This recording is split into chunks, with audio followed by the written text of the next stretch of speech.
डिगड़ी शहर तोड़े भर पासे वारे इलाइक़नि में थधि में वार सख़्त सर्दी सबबि माण्हू घरनि ताईं महदूद थी विया। तालीमी इदारनि में हाज़िरी मामूल खां इंतिहाई घटि। वालिदैन तरफ़ां सियारे जे मोकलनि में वार जो मुतालबो। मौसमियात जे माहिरीन मुताबिक़ सख़्त सर्दी जी लहर ईंदड़ कुझु ॾींहं ताईं जारी रहण जो इम्कान। शदीद सीउ ऐं थधि जे करे स्कूलनि ॾांहुं वेंदड़ शागिर्द, शागिर्दियाणियूं, उस्ताद ऐं मुलाज़िम सख़्त मुश्किलात में अची विया। वालिदैन शदीद सर्दी में पंहिंजे ॿारनि खे मौसमी बीमारियुनि में मुब्तला थियण जे डप खां स्कूल मोकिलण लाइ ज़हनी अज़ियत जो शिकार आहिनि। ॿिए तरफ़ माण्हू सर्दी खां बचाव लाइ गर्म कपिड़ा, जैकेटूं, स्वेटर ख़रीद करे पाए रहिया आहिनि। गर्म शयुनि, सूप, ख़ुश्क मेवाजात ऐं मच्छी जी ख़रीदारी में पिणु इज़ाफ़ो थी वियो आहे।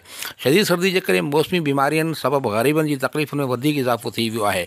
जॾहिं त मौजूदा सर्दी में वार सबबि फालिज, नमूनिया, बुख़ार, ब्लड प्रेशर ऐं जल्दी बीमारियुनि में इज़ाफ़ो थी रहियो आहे। बीमारी ऐं वॾी जमार जा माण्हू सर्दी ऐं थधि लॻण खां पाण खे बचाइण लाइ घरनि ताईं महदूद थी विया। जॾहिं त हिन वक़्तु डिगड़ी शहर में थधी हवाउनि सां गॾु सख़्त सर्दी जी लहर छाइल आहे।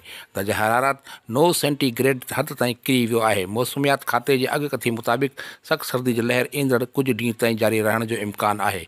Report Naseer Qureshi, Ibrat news, डिगड़ी।